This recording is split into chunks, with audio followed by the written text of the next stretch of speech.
Appalachia, blasting away mountaintops to reach coal underneath provides jobs for thousands and electricity for millions of Americans. But this type of mining destroys forests and streams. Environmentalists say new federal mining rules will only make things worse. We've expected this weakening for a long time. It's a parting gift to the coal industry, really, from the Bush administration. The old buffer zone rule was tougher on paper but rarely enforced.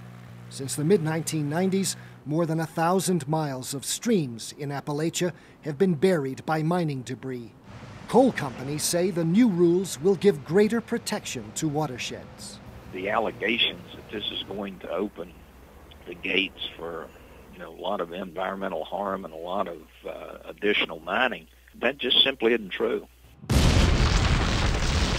After mountain peaks are blown up, massive machines move in to extract the coal. The mine is then covered, but millions of tons of rock and dirt are left over. You've got to have a place to put it, and where you put it is in the lower elevations. The industry term is valley fill, and it is a common practice in Appalachia where 1/3 of the nation's coal is mined.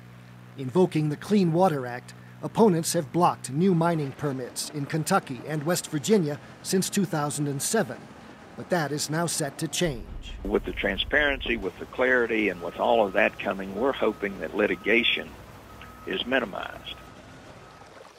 Under the new rules, coal companies must minimize environmental impacts and find reasonable alternatives to dumping their waste within 100 feet of a stream. But words like reasonable are not defined, and phrases like to the extent possible are not explained.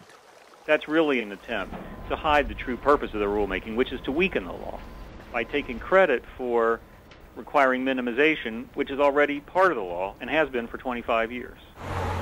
Coal companies say the new rules will put more people to work and actually tighten safeguards by forcing them to pile more debris over the mountaintops they level.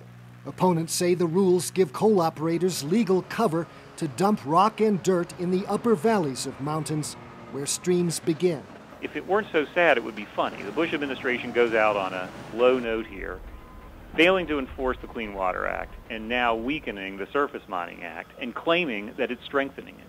The Obama administration cannot stop coal companies from filling in valleys without first changing the mining rules it has inherited, and they were 5 years in the making. Mining opponents hope Congress and the new president will act much more quickly than that to undo them. For Assignment Earth, I'm Gary Stryker.